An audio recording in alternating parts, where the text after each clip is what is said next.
If you look at the map of South America, one country stands out immediately: Chile. It doesn't look like any of its neighbors. It's not a wide country or a square country or even remotely balanced. It's long, very long, and incredibly thin. At first, this might just seem interesting, like a geographical quirk, but behind that narrow ribbon of land lies a much deeper story. A story of war, geography, trade, and even survival. Because Chile's strange shape isn't just unusual, it creates real problems. From natural disasters to national security, Chile has to work harder than most countries just to stay connected. In this video, we'll explore how Chile got its unusual shape, how it became a country trapped between ocean and mountains, and why that shape still creates real problems, and how is the country trying to fix them. Let's go back in time and unravel the story of the world's skinniest country. Before we dive in, make sure to subscribe this channel. If you love stories about how geography shapes the world, this is the place for you. Tap subscribe so you don't miss what's coming next. Chile didn't start out this long and thin. It became that way through a mix of ambition, geography, and conflict. Centuries ago, before Chile even existed as a country, this narrow strip of land was home to various indigenous groups. In the north, there were Atacameños and Aymaras. In the south, the fierce and independent Mapuche resisted outside control for centuries. Then came the Spanish in the 1500s, searching for gold and empire. But colonizing Chile wasn't easy. Unlike Peru or Mexico, there was no wealthy empire to conquer. What the Spanish found instead was difficult terrain, mountains that split the land, deserts that never saw rain, and a fierce people who refused to surrender. The Spanish called it the end of the world, and for a while that's exactly what it felt like. After gaining independence from Spain in 1818, Chile was still a small country, mostly concentrated in the central region around modern-day Santiago and Valparaiso. But that quickly changed. In the 1800s, Chile began expanding aggressively in both directions. The northward push became especially important during the War of the Pacific, which lasted from 1879 to 1884. In that war, Chile fought against Peru and Bolivia, mainly over valuable nitrate-rich lands in the Atacama Desert. By the time the war was over, Chile had gained massive territories, and Bolivia had lost its entire coastline, becoming a landlocked country. This victory gave Chile control over vast mineral wealth and pushed its borders farther north, adding more than 500 kilometers to its length. Meanwhile, in the south, Chile moved into the remote region of Patagonia, claiming land that was also being eyed by Argentina. At times, the two countries came close to conflict, but through a series of negotiations and treaties, including the Boundary Treaty of 1881, Chile secured large parts of southern Patagonia and the Strait of Magellan, giving it control over key maritime routes. By the early 20th century, Chile had transformed into a long, narrow country stretching over 4,200 kilometers from top to bottom, about the same length as the United States from coast to coast. Chile had succeeded in becoming one of the most territorially extended countries on Earth, but with that length came new problems. Chile isn't just long and thin, it's trapped, squeezed between two of the most powerful natural forces on Earth, the vast Pacific Ocean on one side and the towering Andes Mountains on the other. To the west, the ocean stretches endlessly, offering beautiful coastlines but no room to grow.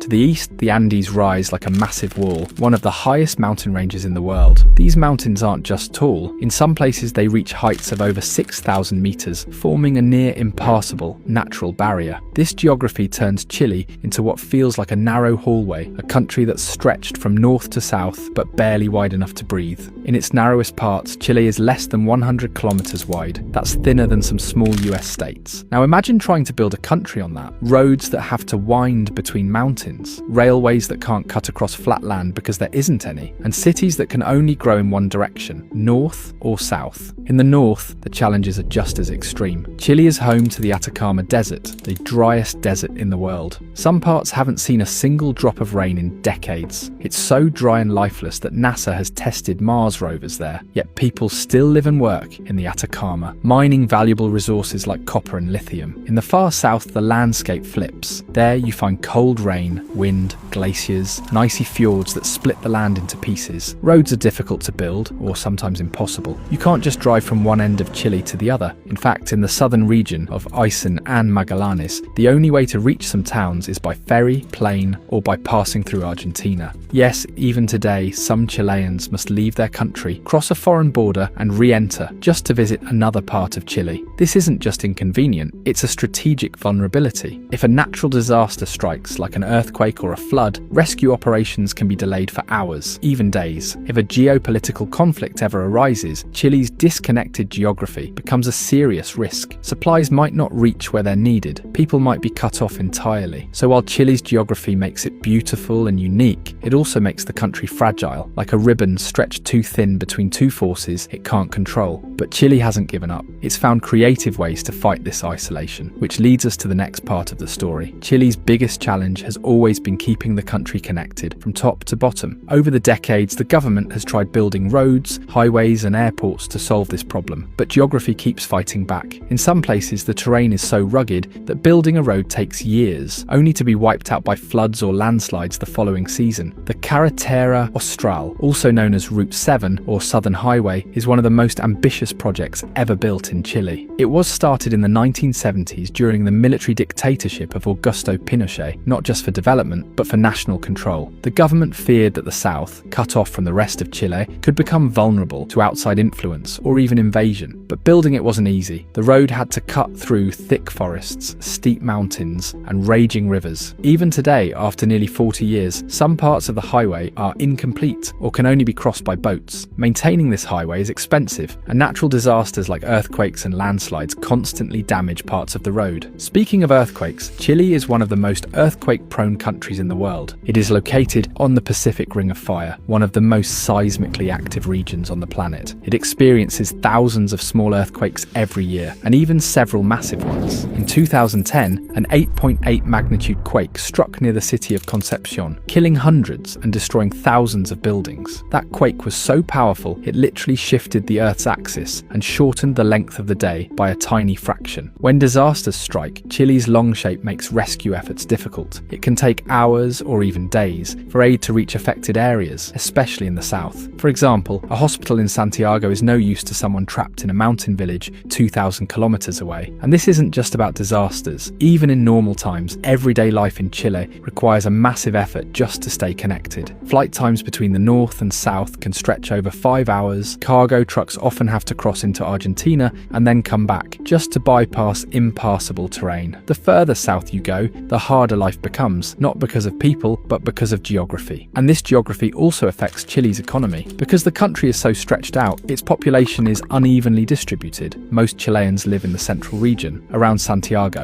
In fact, nearly 40% of all Chileans live in or near Santiago. That's like if almost half of all Canadians lived in Toronto, or most Germans lived only in Berlin. It creates a country that's highly centralized, where nearly everything happens in one place. This concentration creates imbalance. Santiago and its surrounding areas have the best hospitals, universities, roads, airports and job markets. But go to the far north, to cities like Arica, or travel south to Punta Arenas, and you'll see a different picture. These areas often struggle with fewer jobs, less investment, and slower infrastructure development. If we talk about trade, Chile's economy relies heavily on exports, with more than 30% of its GDP coming from exports. It's one of the top producers of copper, lithium, wine, salmon, and fruit. But here's the problem. Moving goods in Chile is not simple. The long shape means transporting goods from mines or farms to ports can take days, adding to the cost and slowing down trade. Even though Chile has some of the most advanced ports in Latin America, like the port of Valparaiso and San Antonio, the country's extreme geography means exporters often face higher costs just to reach them. A company may need to combine road, rail, air, and sea transportation just to move a single product out of the country. This raises costs, delays shipments, and makes Chilean exports less competitive compared to countries with easier, flatter terrain. So while Chile is often praised as one of Latin America's most stable and successful economies, its geography constantly forces it to work harder and smarter just to stay competitive. But Chile isn't giving up. Instead, it's finding new ways to turn its geography from a challenge into a strength. Chile knows one thing for sure, that its shape isn't going to change. It can't flatten the Andes, it can't shift the Pacific Ocean, and it can't suddenly make the country wider. So instead of fighting geography, Chile is doing something smarter. it is adapting. The government has invested in high-speed internet and satellite connectivity to improve communication across the country. By 2022, over 90% of Chileans had access to the internet, and remote villages that were once isolated are now part of a digital network. In remote areas, they're using drone deliveries, solar-powered microgrids, and small regional airports to stay connected. But Chile knows it can't do everything alone. That's why it's also working with its neighbours, especially Argentina. In some parts of the south, it's actually faster, easier and cheaper to move goods through Argentina and then back into Chile than to ship them directly through Chilean territory. And in the far south, especially in Magallanes and Tierra del Fuego, Chile is investing in ferries, bridges and tunnels to better connect isolated towns, though many of these projects take years to complete due to the challenging terrain. At the same time, Chile is leaning into its strengths. It has built a reputation as one of the most stable and tech-savvy countries in Latin America. It's now a regional hub for startups, fintech companies, and green energy innovation. In 2023, Santiago was ranked among the top cities in Latin America for startup activity, thanks to government-backed incubators and investor-friendly policies. Chile is also becoming a leader in renewable energy with some of the world's most ambitious solar and wind farms. It's turning the natural limits of its geography into new industries, proving that a narrow, stretched-out country can still lead the way. So Chile's story is a reminder that geography is not just something you see on a map. It shapes politics, economy, culture, and even how people live day to day. And for Chile, that shape, a thin ribbon wrapped around the edge of a continent, tells a story that's still unfolding. If you enjoyed this video, don't forget to hit subscribe and check out more fascinating geography stories right here on our channel. Thanks for watching, and we'll see you soon in another eye-opening video. Take care.